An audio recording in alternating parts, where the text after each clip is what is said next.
Hi, everyone. Welcome. We'll be starting in a couple of minutes. Can you confirm in the chat that you can hear me?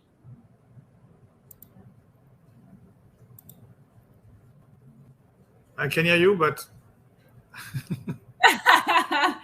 Thank you, Khan. Thank you, Vincent. Appreciate. Good. So we'll wait for a couple more minutes and then we'll get started.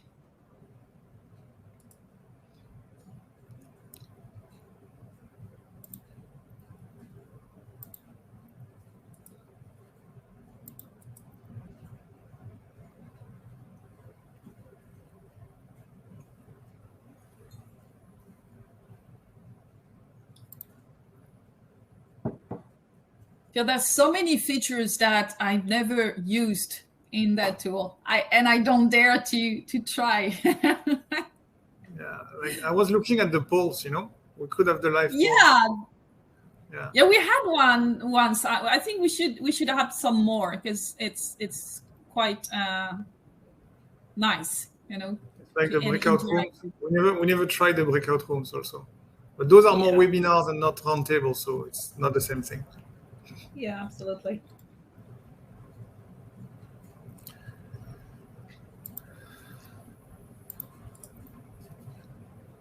So you decide, Helene, when we get a quorum and. Yeah, I think we should get started. Okay, right? Let's go. Are you ready, Laurent? Yeah. It's better for those that showed up on time. Yeah, I agree. Yeah, exactly. Let's be for once. Let's not be too French. Let's start on time. Okay. Hi, everyone. Welcome to a webinar by Better. Keep your consulting costs under control. Today, this is the first of a series of webinars.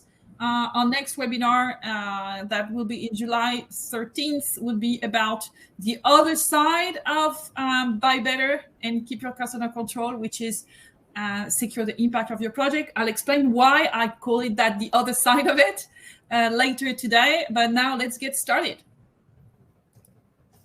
So first, I'm just introducing the host. Of course, for those who've been there and often, I'm Helene Laffitte. I'm the CEO at Consulting Quest.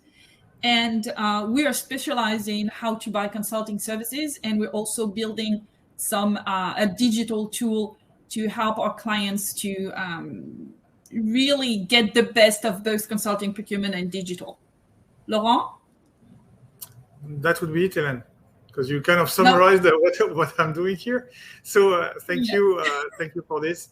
I co-created Consulting Quest with Helene. At the time, I was on the other side of the fence, and it was selfishly for my own use that I had pushed for the creation of Consulting Quest, as I had a finite budget and I needed to do more with less. And I'm glad I did, and I now joined to lead the development of Consource, our digital app. Cool. Thanks, Laurent. So I wanted to start with a quote that I like a lot, and I think it's very relevant for consulting, and it's from Benjamin Franklin. He says, "Beware of little expenses. A small leak will sink a great ship." I think this is really exactly what consulting is about for most companies, which is we don't see all those expenses happening a little bit all over the place. That's very scattered, but at the end it can represent a significant amount of money that is very often unmanaged. Well, from the benchmark that we have made, consulting can represent up to 1 or 2% of the turnover. For those that are on the operational side, you can easily figure how much effort you have to deploy to save 1% from an operational standpoint, from an SG&E standpoint, from even an overhead standpoint. So and even for those that are not enjoying EBDAs above 20%, that are more in the 6 to 7% figure, like a lot of companies out there. 1% on 6% is a 20% growth of the EBITDA. So that's just huge. And the key question is not really how much we spend, but also what are the returns that we are getting. Absolutely, that's true. So today we'll go over I'll go over the agenda, but before that, I will just give a few rules to how we are going to work during this session. I suggest you ask your question when you have them. We'll try, since there's two of us, we'll do our best to answer them in the flow. So if you look on the hand side above chats, you should see a questions icon. Just go there and ask your question, and we'll do our best to answer them during the session and at the end of the Q&A. So 45 minutes presentation discussion is going to be a discussion rather than a presentation. And then we'll have also a Q&A at the end for all the answered and all the new questions that you might have. So what we're going to look at is first, what's the reality of consulting procurement? And what are the best practices to buy better? And then we'll focus on 3 of those best practices that we think are the most relevant, and also the ones that you can probably apply to any project that you have, which is scope to the strict necessary, leverage relevant competition, and negotiate efficiently. So let's get to the core of our presentation. So the reality of consulting procurement. So we started discussing a little bit about it before, and the fact that it's a significant part, it can be a significant part of your expenses that is often scattered. But there's also one part that is very important and often overlooked, that consulting procurement can only be well managed when it implies a strong collaboration.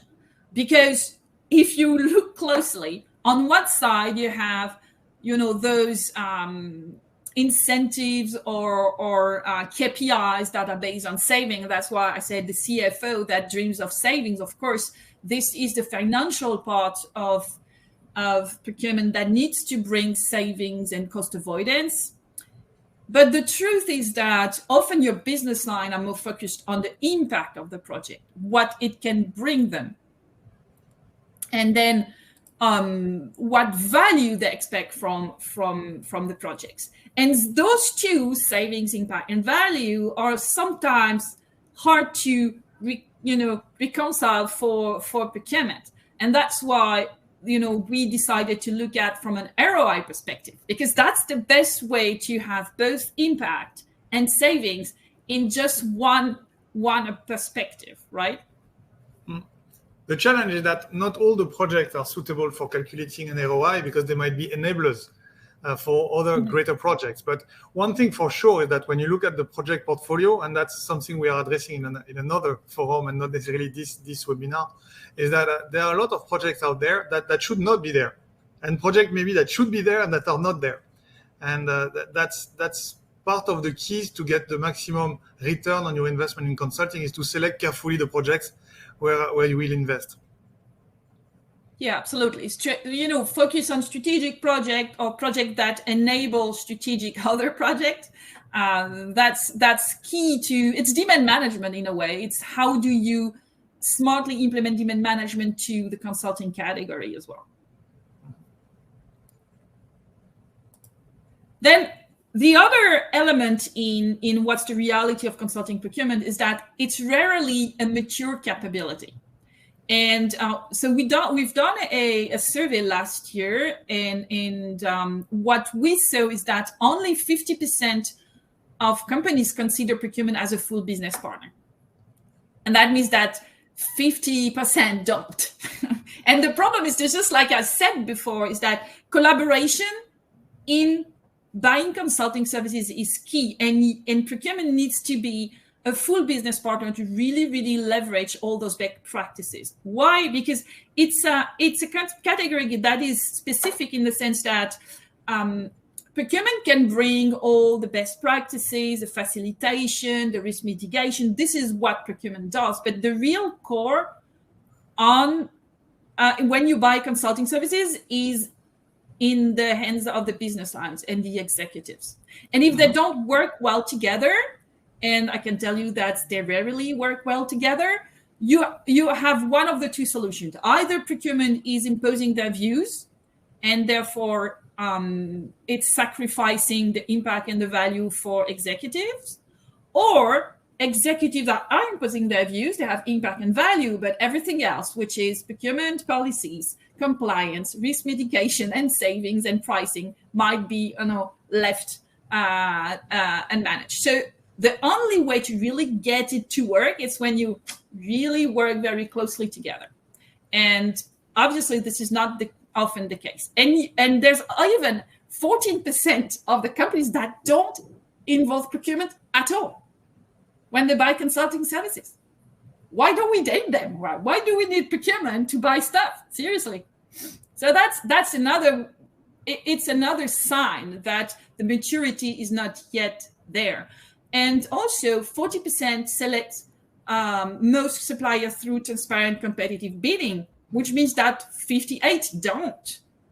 And we'll see after that having relevant competition and a transparent selection process is really key to get the best ROI from your project.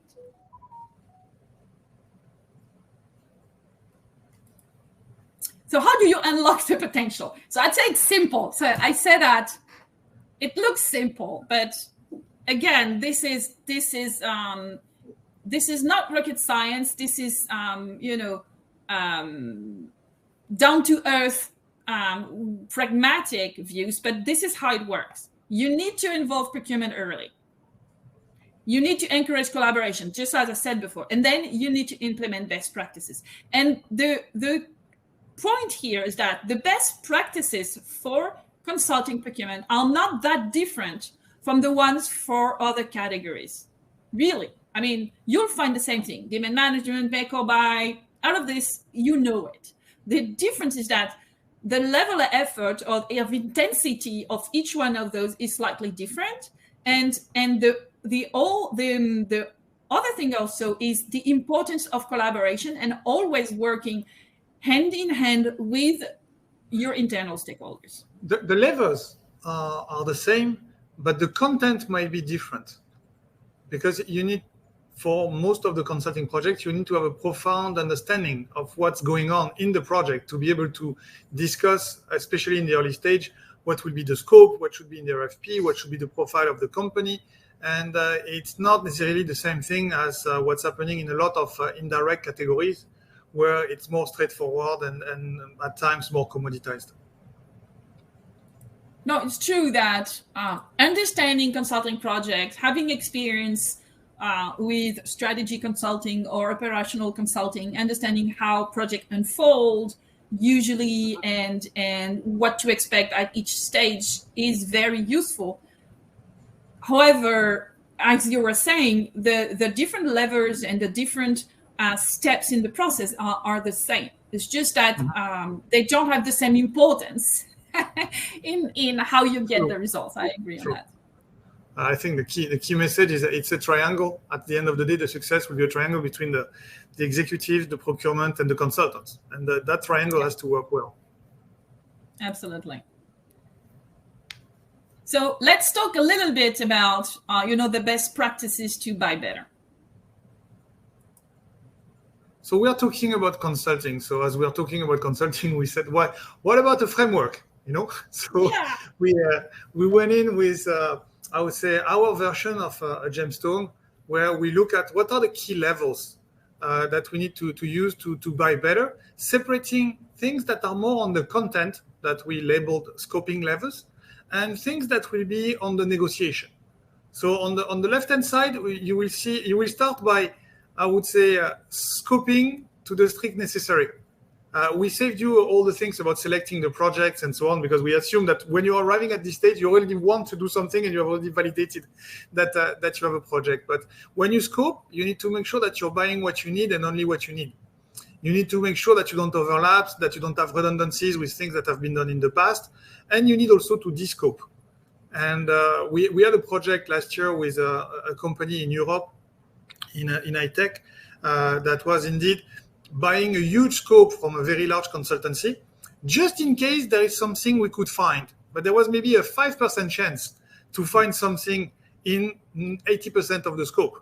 So even the consultant was saying, why don't you focus on this? You know, they like the 80-20. Why don't you focus on that part? And then you can save all this budget. And we could even use it to do a phase 2 and so on. And there was a debate that was kind of pretty lengthy, but the cost was self-inflicted by the client that wanted to analyze everything just in case, which is at times not the best strategy. Another part is to make sure that you are looking at the ramp up and the phasing of the project the right way, that you don't have necessarily an army of consultants on day one that will stay for the full duration of the project, but that you adapt to the phases. You might need for the onboarding just a few, and then when it becomes more intense, you increase the number of resources, and then when you are at the time where you are just kind of internally selling the outcomes and the conclusions, you might need only the senior part of the team with maybe one consultant that stays, and the rest should be gone. And by playing on this kind of ramp up, ramp down, you can achieve significant savings. I will try not to kind of present the rest of the presentation in that slide. So no, that's okay. So just to go on to what you were saying, one of my clients called that the camel back. You know, it starts low and then goes up and then it goes down again. So I thought that it was very visual.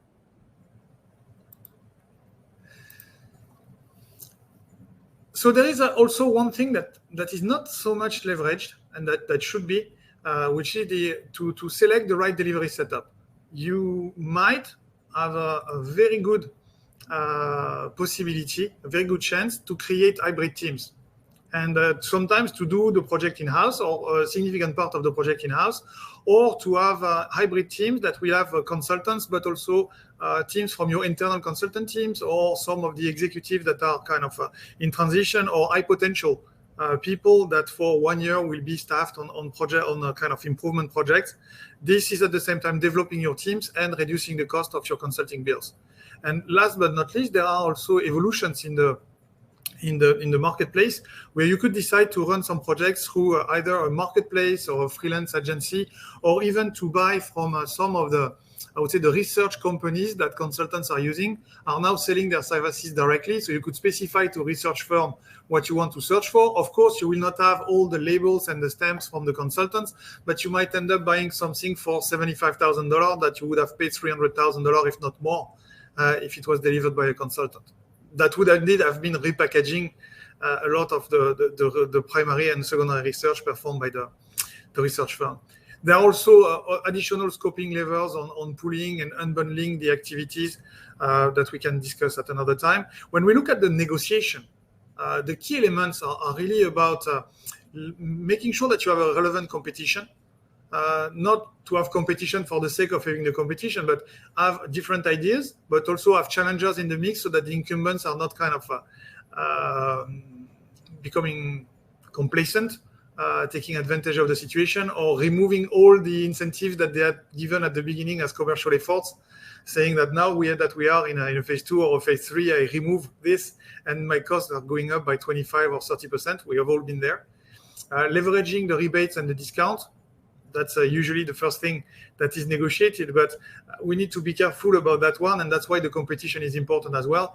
If you factor in 5% in your proposal at the beginning, you're happy to give 5% in the negotiation, but at the end of the day, you did not win much. You just make a back and forth that sent you back to square one. Leveraging the fee structure and having performance-based fees and success fees is also something that is very important. And last but not least, you could use negotiation levers on the T&E, on the administrative cost. Red cards have, of course, to be negotiated and benchmarked. So with those 8, you can usually achieve significant improvements on your cost, on the cost for your projects. So I wanted to give an example, a real life example of what it could look like. And we took a recent project that we've done. So it was a post-merger integration. And so 2 major companies were in the process of merging, obviously.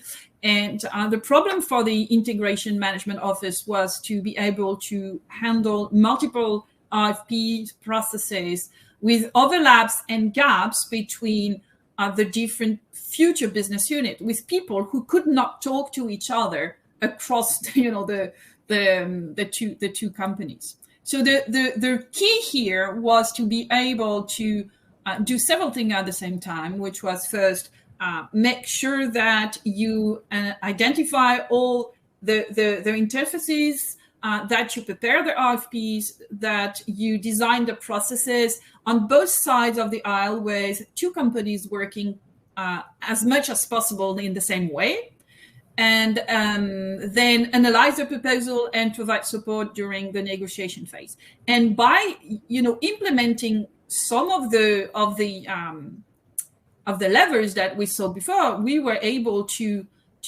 generate 25% of savings that were actually reinvested for other strategic initiative, meaning that that's the beauty of the system, is that, of course, sometimes you can just record savings, but sometimes those savings can be used to reinvest into other strategic initiative that you couldn't have done otherwise.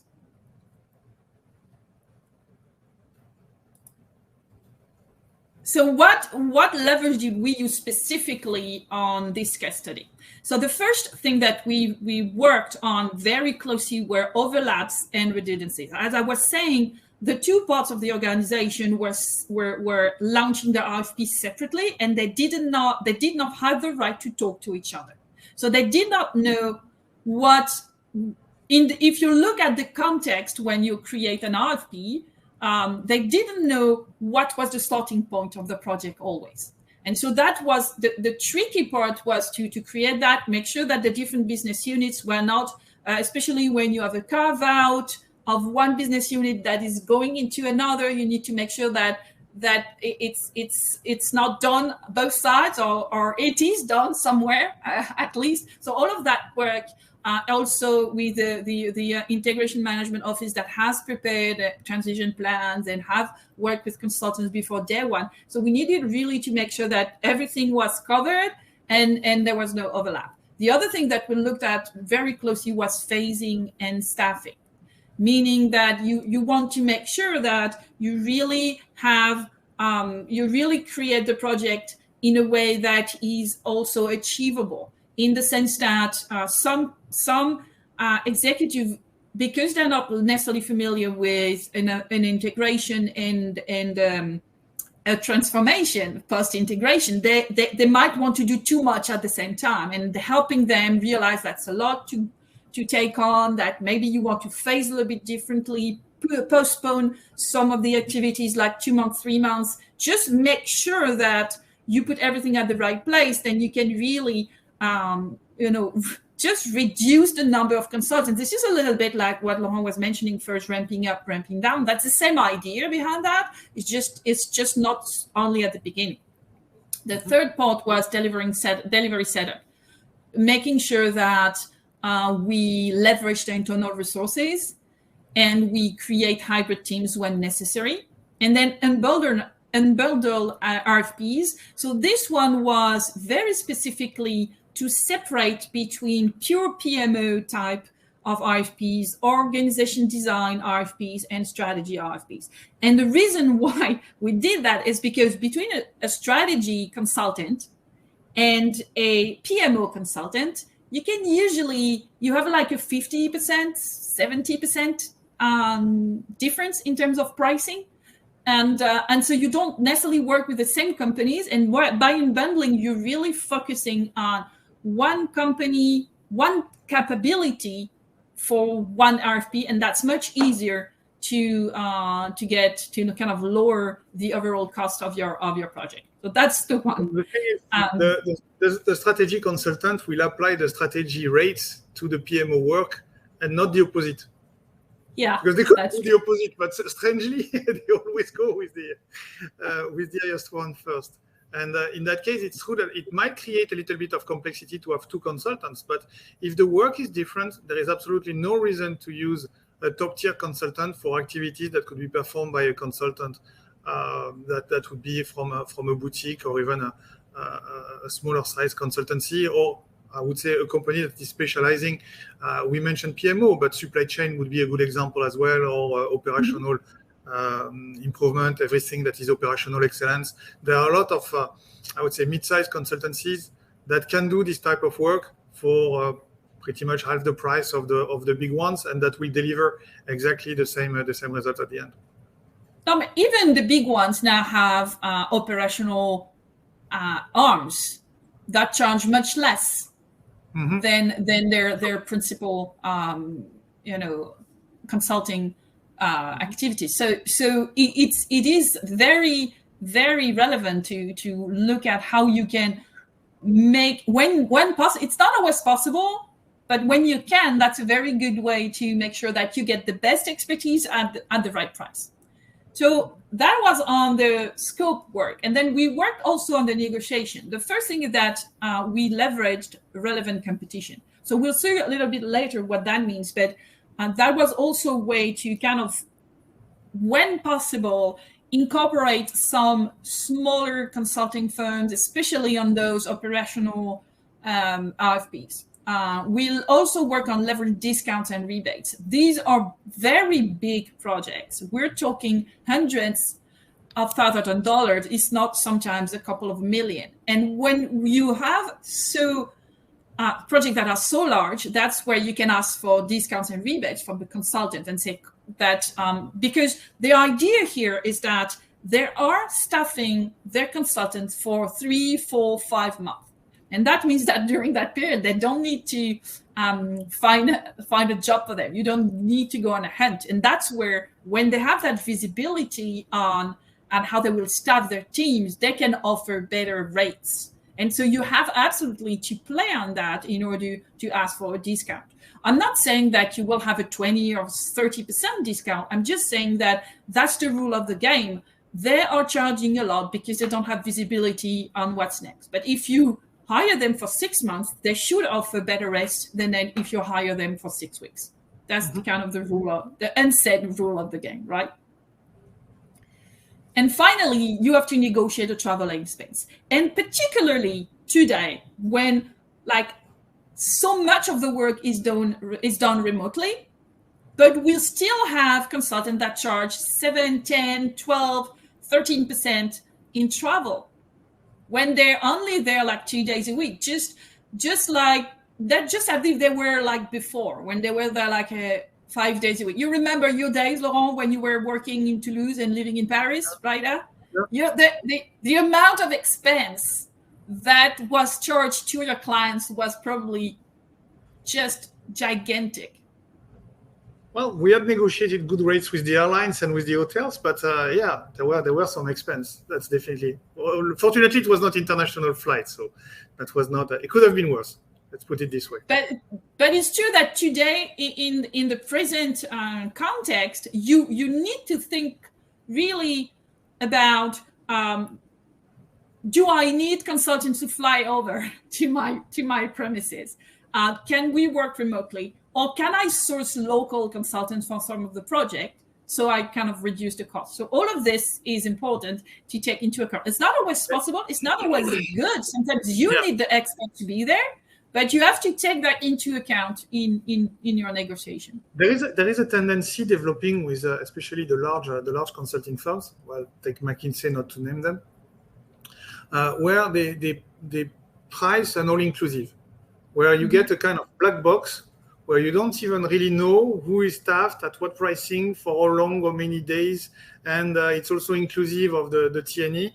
And I'm not totally sold on the fact that this is generating savings. I think the reason why it's opaque is probably because they don't necessarily want to provide visibility in the content of this package.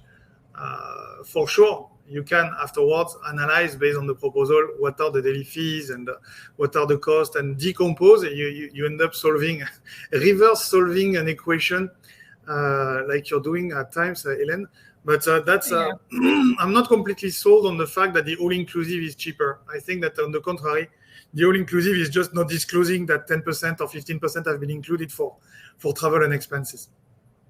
Yeah, and I think that very often when you negotiate the budget, you don't realize that you have also between, let's say, 5 to 10% that will go into travel and expenses. So it's not nothing. It's really something that you need to take into account. And to add to your point, the one thing that often we don't realize is that we speak in T&E in terms of percentage of fees. Mm-hmm. Yeah. But why should a consultant that is twice the cost of another one have twice the travel budget? There is absolutely because no they do. I don't know. That's a good point. Yeah. Okay, let's move on. That's a good point. So what? He's flying first class. I don't know. Yeah, maybe. Why do we need procurement in that part of in the negotiation and so on? First, because they are the ones who are able to deal with compliance and risk mitigation. The second thing is that negotiation skill. I mean, that's pretty much their job, right? This is what they do. They negotiate, and they might not know everything about the content and the how consulting is unfolding and so on, but they do know how to negotiate a contract, and they do know the different tactics that can be used. The only thing is that discussing with the business lines in order to assess which one of those tactics can be used. And the last part is supplier management. So I've said that so often is that often companies tend to rely on their internal stakeholders to manage the relationship with the consulting firms, which is at the same time a blessing and a curse. It's a blessing because obviously they are the ones that understand what the consultants are doing, and the consultants are pretty much willing to have that relationship with the clients. The curse is that this is very often a personal relationship with everything that can imply. It also means that when that executive is leaving the company, then the relationship with the consulting firm is lost. And while you might need to continue working with them, especially if they have a unique skill or a unique capability. So supplier management here is bringing transparency and objectivity into the equation. And that doesn't mean that the consultants don't have the relationship with the business line. They do. They need to have it. There's the trust that needs to be built between the clients and their consultants. But procurement should definitely put the nose into that to some extent. Right. Another point I would add is that it's a two-way street. Mm-hmm. So executives need to involve procurement early, but procurement sometimes need to go also out of their comfort zone and not only stick to the position where they are getting involved only at the back end when it's time to negotiate the statement of work. And I agree, as Erika was mentioning earlier, the stakeholders are high-level stakeholders, the projects are complex, but being able to discuss with those elements and show that there is value will help in establishing the trust and establishing the relationship. Otherwise, the nature tends to stick to its existing shape, and things will remain like they are, and all the nice sentences about involving procurement will remain incantation. And will not be followed by an actual effect. So it's like when you say hello in the morning, you always wait for the other guy to say it. It may never come. Whereas when you start, then you immediately get an answer. I would say that here we should not forget that it works both ways. Yeah, Sari was asking, what would you consider as negotiation skills in that particular case? So I will start, and Laurent, if you're okay with me, you'll just continue if you have anything else to add. So here with consulting, we're not talking about hard negotiations, right? The negotiation with consultants can go very, very smoothly. It can be very let's say, educated and polite. I would say like that. It's not like, I want this. So, however, there are some negotiation skills that you need. The first part is everything that's around defining what's a good compromise that you would settle on.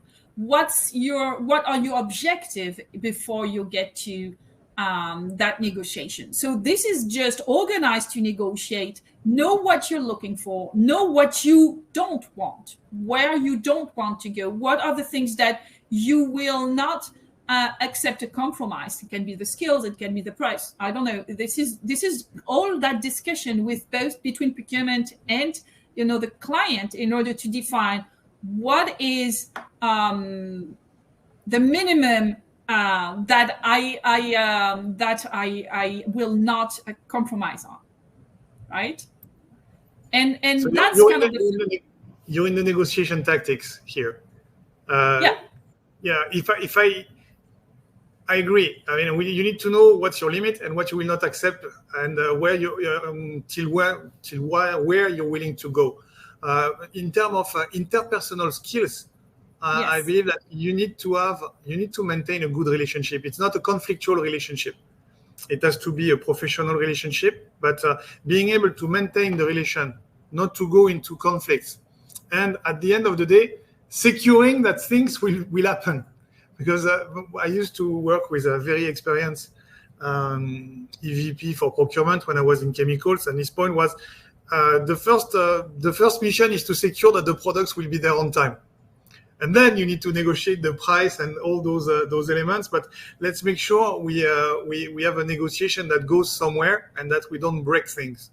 So I would say it's a mix of technical skills, but also interpersonal ones. To make sure that you achieve what you want through the techniques that Helene was mentioning, because at the end of the day, a negotiation is trade-offs, but that also the relationship remains good. One key element is also to be able to maintain some doubt and to have during the negotiation the possibility, because you're only as good as your alternative offer. And if you don't have a good alternative offer, or if the guy in front of you knows that he has already won, and the negotiation will be extremely complicated. And that's what happened at times. And I was kind of linking this to the question from Michael in the relationship between the CFOs and the Big Four audit partners. When you're renewing the audit contract and you know that nothing will change and that you will continue with EY or Deloitte, because you want continuity in the process and you don't create some uncertainty during the negotiation and the renewal of the contract, of course, it's extremely difficult. In the same way, I was discussing with a company in Europe that was negotiating the red cards for next year, and the consultant came with a take it or leave it approach. If you're not kind of fully backed with a strong team between business and procurement, and the consultant is saying, my red cards are going up by 10% because, life is hard and the costs are going up everywhere and it's going to be 10%, or otherwise we won't work with your company anymore. I would say it's a one-shot bullet because if you miss, then the answer could be, if you want to go. There are other alternatives and we'll be happy to do that. But if the consultant knows that a president of one of the business units wants only to work with them and so on, it becomes extremely difficult. So being able to navigate, I come back to the skills. One skill is to navigate without power. Being able to influence, to work by influence, and be able to convince. Absolutely. Moving on to your point, Sarai. Yeah. So I leave you talk about a scope to the strict necessary, Laurent. Laurent? Yeah. I was just. That's on you. I was just trying to make sure I was not repeating myself or saying things that, in a way, when you are doing all this properly. If you have, for instance, be it on the creation of the RFP at the early stage, or when it comes to identifying what consulting firms should be consulted, or how to select the consulting firm, if you are creating a multifunctional team and if you involve several stakeholders, and if it's not the choice of the king, someone comes and says, we take that guy, and everybody else wanted somebody else, but they have no choice but to take that guy, you have a strong stakeholders alignment. And what we see is that in several situations where we have facilitated this process, at the end of the process, they end up with a company that is not the company everybody would have bet on at the beginning of the process, which is very very interesting. And everybody is happy with the choice. It's not that they're choosing something else because they kind of influence each other and they were under the effect of, I don't know what recreational drug. They were just, they were working together taking very factual criteria, assessing the proposal, assessing the fit with the consultants, and then they end up saying, hey, maybe that one should get a shot. And they ended up switching from what they were doing previously to another one. The key as well is that you can focus on the core. If you have done the job on the design to cost and making sure that you buy only what you want to buy, you can focus on your core objectives. And you're not chasing all the image I use often is that you're not chasing all the rabbits, you're chasing one, and that's good enough. And as a consequence, I mean, if you are working on your core objectives and you have an internal alignment and you select the right consultants, you will, as a consequence, get an increased impact. That's kind of a direct consequence of all this. So in the steps, and I pretty much kind of sold that slide in the previous one, but define the project context. Make sure that you're clear with the consultants on what has been done already, what will have to be accomplished in the frame of this project, and what is out of scope and will be done, addressed in a phase 2. Precise the boundaries of the project. Exclude things that are nice to have or that could be time consuming. Sometimes it's good to have a benchmark, but at the end of the day, you know where you're going. So if the benchmark is there only for political purpose, do we need it or not? I've always had benchmarks coming from consultants telling us that we are not spending enough in R&D, or on the contrary, that we were spending too much in R&D, depending on where the wind was blowing from. So I've never fully believed in those benchmarks. So do we need to buy benchmarks? Once in a while, yes. Every time, probably not. Also, when you want the benchmark, you need to give your data, and maybe you don't want to give your data to the consultant. So. And focus on the must-have. What is a must-have? What is a nice-to-have? Eliminate some of the nice-to-have, and of course, you will get a better scoping.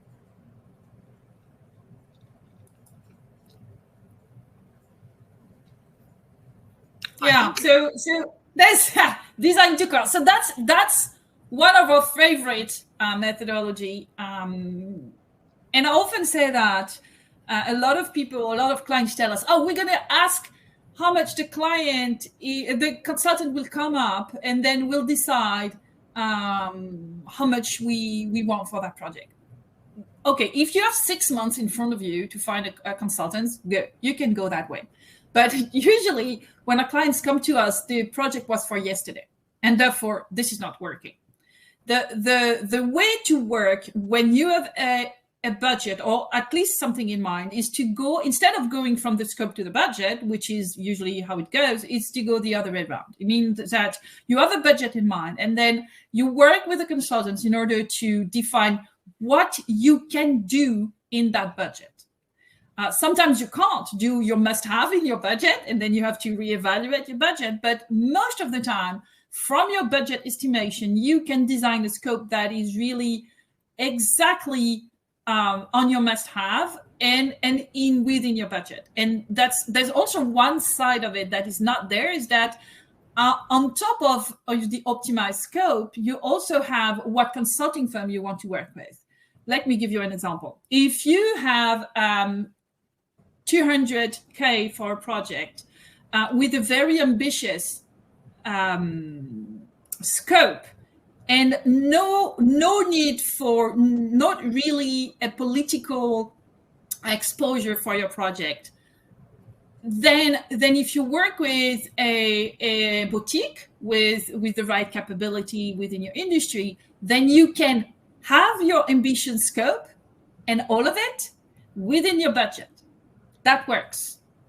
But if you need a big gun, and you need to go to one of the MBB or the Big Four, because there will be a presentation to your board or to your CEO, whatever that is, then the same budget 300 is going to be very tough, because they don't really answer so small project like that. So either you need to increase your budget, or you need to, I would say, ask for a favor from a friend, a partner, from a consulting firm. No, I would say rather have a very limited scope that is like a diagnosis or something exploratory. So the design to cost is a very powerful tool that we use quite often. The truth is, it's hard to estimate firsthand how much you're willing to put in a project. And that's where we go back to the ROI, right? It's like the first thing you need to think about is what value do you expect from a project, and what is the impact that you think it will have. If you are in a situation where where you I'm sorry, I lost my mind. So Andre, I'm going to Andre's question. It's going to be getting my back in track. So Andre was saying, I don't understand the design to cost approach. Do you want to disclose the budget to the consultancy upfront? That means that they will round up to the budget cap, even if they could have done the job for half of it. Yes and no. Yes, in the sense that, and we've seen that, right? We've seen that. Like, you gave them like 1.5 million and they end up at 148. Oh, this is unexpected. So on that end, it's true. However, that's where relevant competitions comes into play. It means that when they know they're not the only ones, and that the other one can bring very competitive pricing, then they'll do it differently. That's the first thing. The second thing is that, did I say that you should disclose your budget? I said that you should disclose a budget, which is a slightly different thing, right? It means that you could say, I have a 1.5 million for that project, but I tell my consultants, I would like you to end up at 1 or 1.2 or 1.1, whatever you want. And then you see what happens. So the whole point is to give them a sense of where you are, because the same RFP high level could end up between 300 and 3 million, depending on so many things, including, just like Laurent was mentioning at the beginning, the intensity of consulting that you need. How much of an hybrid team you're willing to put in place? How much of the consulting work will be into place? Will they be doing everything, or will they just work along with your teams to produce something? Does that make sense? At the end of the day, you often end up with a discussion that will get you back to your budget, unless you start with something that is very unconstrained. And at times, well, what I've seen several times is that the team is laying out all the requirements and what they would love in an ideal world, and then someone says we should not tell the consultant how much budget we have because they will just answer with this budget. True, but at the end of the day, if we ask for the moon, then we end up with a proposal at 1.5 million when we only have 300. And then we need to go back and say, guys, you're completely out of the ballpark. This is not at all what we had planned. So the way I would approach this is probably by at least giving an idea of the number of digits that you have on you. Yeah. It's not necessarily disclosing what's the budget that you have, because it might be 2 million, 3 million, who knows, what's going to be the cost of an assignment. And sometimes the budget you have is not the budget you need. It's just that in terms of magnitude, that's where I would see things. It's very important to be able to say, I cannot go beyond X. It doesn't mean that it's like when you buy a house. And it's true that when you buy a house and you tell a broker, I want a house and I have 1 million, he will come back with proposals at 1.2 because he knows that's your envelope and he wants to stretch it. But on the other hand, when you tell him that you have 1 million, he will not show you houses that are at 3. And what Helene I think is trying to convey is that sometimes if you kind of ask for an unconstrained answer, then the consultant will come back with the best proposal in the world that will include all the benchmarks and interviews and resources, and they will consider that they are doing everything themselves and that you don't provide your own resources. Whereas if you say, this is not at all what I can afford, how can we reduce? So that's where sometimes the design to cost comes into play is, okay, I cannot afford that. We need to find solutions to reduce. So let's have a look at the scope and let's have a look at what we can reduce and how it will impact the price, because the pricing reduction lever has some limitation. You will rarely go beyond I would say 10, 15, sometimes 25, because when you work with the big guys, they have so much margin that they have almost a built-in 25% discount in their daily rate. So they will tell you that it should have been a project at 1 million and they will give it to you for 750 because you're such a nice person and they really want to work with you, when indeed they were targeting 750 in the first place since the beginning. But being able to say that you want to reach a certain amount then helps to have a constructive conversation with the consultants. Okay, how about I shave the benchmarking? How about you guys work with me? How about that part of the work is done internally and we only give guidance? And this way you can progressively narrow down the scope and move from, I would say, an army of consultants to what's reasonable and what you really need. I hope that helps and clarifies. I agree. So, moving forward, there are some questions that we'll answer on how to make sure that there are not too much changes to the scope and the deliverable at the end. We'll answer that a little bit later. I just wanted to kind of go through the rest of the presentation. So leverage relevant competition is one very powerful tool as well. So what are the benefits? You have a competitive pricing because they know they're not at a low. And that already, they don't know how, of course, that is in the case that nobody tells them how much the other one are pricing, right? Let's be clear on that. But if they don't know, then you have a much better chance of a good price if they know that there are other consulting firms, and especially if they know that there are consulting firms that are very good at what they do. The other thing is quality and fit. Obviously, having competition can have you look and assess the quality and the fit, and you'll take a more informed decision on what consulting firm is the best one for your project and for your teams. Innovation and best practices. So that's a very interesting one, is that having several proposals gets you to have a look at the different approaches and the different ways they have answered. And the truth is, sometimes you see at a proposal, that is like 75% great, but there's a little thing missing. And then you have another proposal that is not so great, but they have that super cool idea in this that you could put into play. And that's all about that. So, you take one, you take the other one, you take all the what all those consulting firms are doing. You might discover a new consulting firm that is not a good fit for that project, but you feel like you could be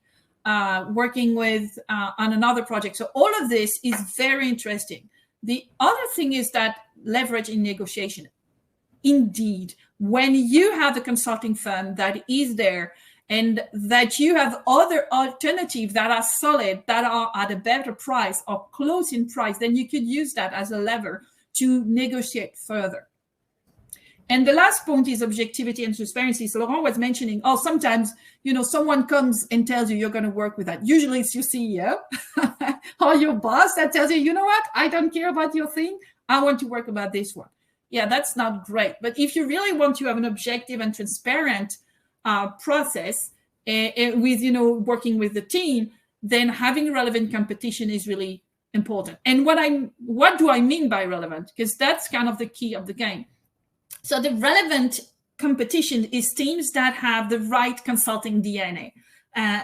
That's the first step. So they have to have the right capabilities, the industry experience, the geography and the footprint, the right size, the right credibility. That's when you enter those political needs and you need you have some board exposure, for instance, the right delivery model. So it's not a little bit the same thing that when we mentioned before, but what we're saying here that there's several types of consulting firms. Some are more into diagnosis and recommendations, and some are more into implementing.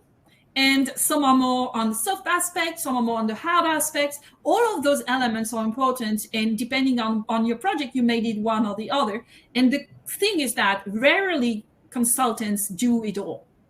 So they have, that's what we call this the consulting DNA. It's because this is in their DNA. This is what they do. And this is how the company were built. And the last part is the cultural aspects, because obviously when I've seen that, like I work with a client and they have US-based factories and they wanted to send a German consultant there on the floor for a Lean Six Sigma project. And we knew already that would be a mistake, because there are some cultural components that are important in a project, and that can, make or break a project. So all of this is the DNA of your company, and you need to have companies that can really be successful in the project. But there's another element, that's the third chance to win the project. And what I mean by that is, taking a company, a consulting firm, just to lower the price of the incumbent that you already know you're going to work with, that's not fair. That's not fair, and that's not fair to the consultants, because preparing a proposal takes time and energy that they could place somewhere else. They spent already 40 to 50%, partners spend 40 to 50% of their time in commercial efforts. So we have to respect that, right? And make sure that when we bring them on a project, they have a fair chance to win that project. So I give an example. I think I'm not going to go through the example. I think you'll have the slide. You can have a look, and if you have a question, you can ask me. I'm going fast onto that and go to the negotiating part, right? So it's negotiating part. It's a little bit of everything before and more. So the idea of what are the benefits of negotiating efficiently? Of course, we are looking at savings. I mean, that's also why we do that. But we also are looking at scope and deliverable alignment. So that's a very important part of negotiating, right?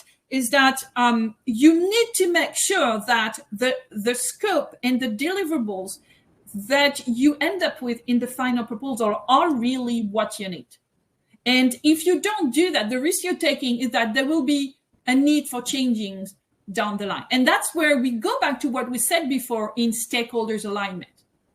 You need to have your stakeholders agree on the scope and the deliverable as well. That's so important. And if you don't have that, and the consultants see that you don't have that, then they'll stay on the side of caution. Then you won't have the best price. And to be fair, it's because they know that there are going to be changes along down the line. So that's super important. When you negotiate right and you're sure that you're aligned on scope and deliverable, then the chances for changes down the road are much smaller. The other part is improved relationships. The way of course, it depends on how you negotiate, okay? But if you work on a collaborative approach and you use design to coach, then the relationship with the consultants work well, because you work with them to find the best solution, and they will definitely give their best also. And so that's how you can build long-term relationship with your consultants. Increase value for money. You have better scope, better impact, lower cost, and then you have also risk mitigation. You wanted to add something, Laurent? No, totally makes sense. We have the results of the poll, by the way, if you want to have a look. But it's not really. You don't get. The conclusion of the poll is inconclusive. It says that some companies do use design to cost, some absolutely don't. That's pretty much the outcome of the poll. So on the negotiation, I think we are going through things that we have already mentioned. So maybe we'll not spend too much time on that. But it's leverage the competition, then be able to prioritize and to have trade-offs and compromise. Analyzing the proposal is very important, and comparing prices is as well important. But what you're buying at the end of the day might be different from one proposal to another.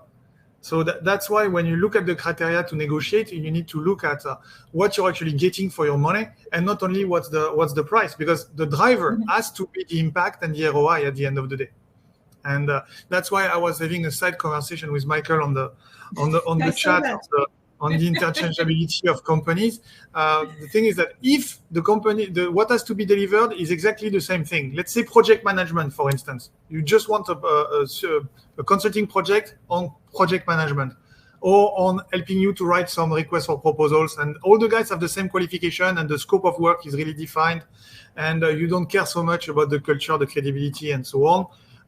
You really want to have a guy that knows what he's doing, but not all those dimensions.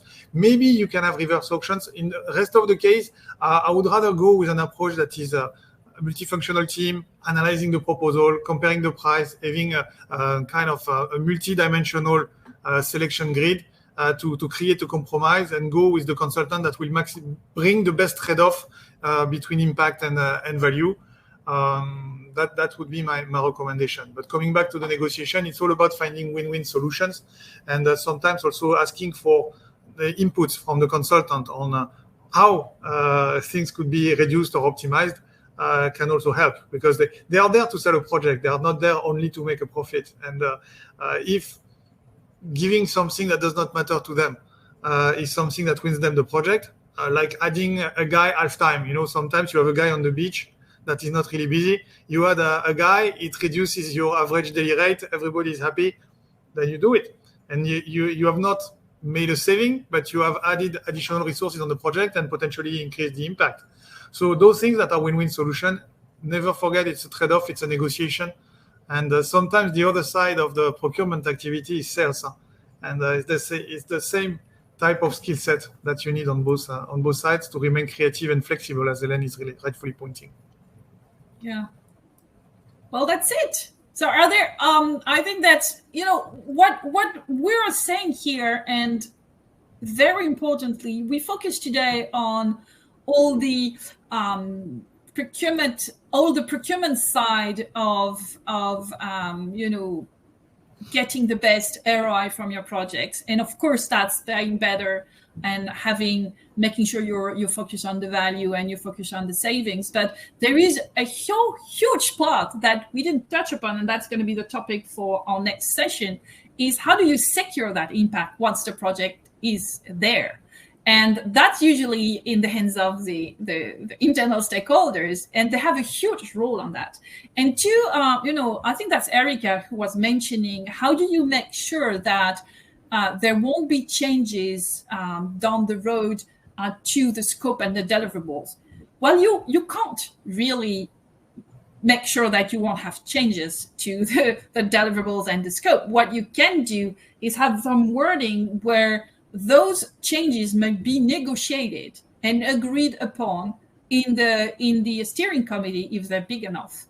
So you all agree on the changes, and you all agree on the change of price. So this is this should always be in an MSA or in consulting agreement, actually. That's one thing. The other thing is that every change must be traced.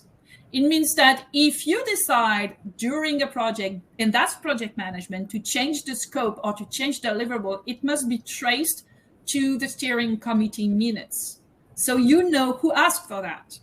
And then if that means a bigger workload to the consultants, and they have explained that, and that you have agreed on paying more, then you'll have to pay more at the end.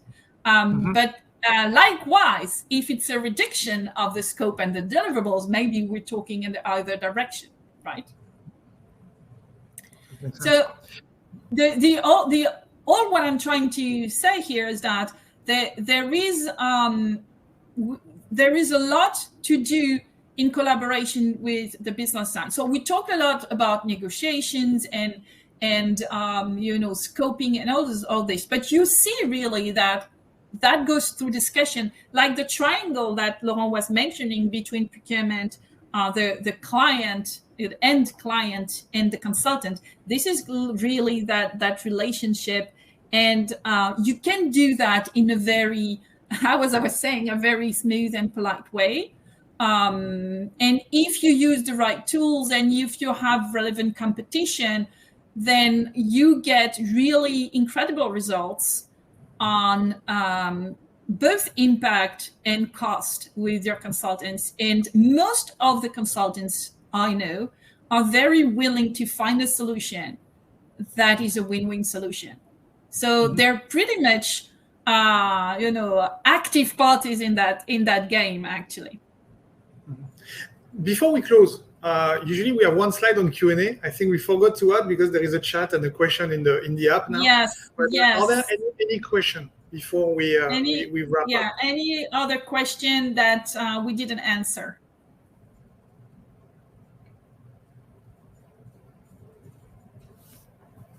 Just checking if someone is writing. I don't know. There is no mention of that. Okay. No, I think that we're all set. We answered during the course of the yeah. meeting. And don't hesitate if you have further questions. Don't hesitate to Good one. Oh, no, that was not a question. That's a thank you. Don't hesitate to send us a note either through LinkedIn or by email. So I write my email in the chat so you have it. Don't hesitate to ask your questions. I'm going to get there. Okay. That's it. And so we have a question, actually, Laurent. I think that's going to be for you. What is the saving that VMS software is for you bringing, if there is? What's the interest of a VMS software, in your opinion? For consulting, I assume that's the question. That's an interesting question. To me, having a system of record, which is what a VMS is bringing value proportionally to the way you use it. So if you just have it to kind of manage the transactional activities and make sure your contracts are all in the same place and that you're following the process and so on, at the end of the day, you don't get much value of it. Also, if you're implementing a system but you don't have the key stakeholders on board to actually use the system and respect the processes that are associated to it, you might have a reduced utilization of it. However, if you start having the support of the top management, something that says, you know what, if this request, this demand is not in the system, it does not exist. Or if your project sourcing is not done in the system and is not done properly with a request for proposal, with relevant competition and so on, there is no way it will get approved. Then you reduce your maverick spend and you get people to follow processes that will at the end of the day yield results. And if you are doing things properly, if you are implementing relevant competition, if you are doing pretty much a lot of the things that we have just discussed in this meeting, you can generate, in our experience, up to 20-25% of savings. It's not oh, that's another one. I will insert to that one just after. It's not.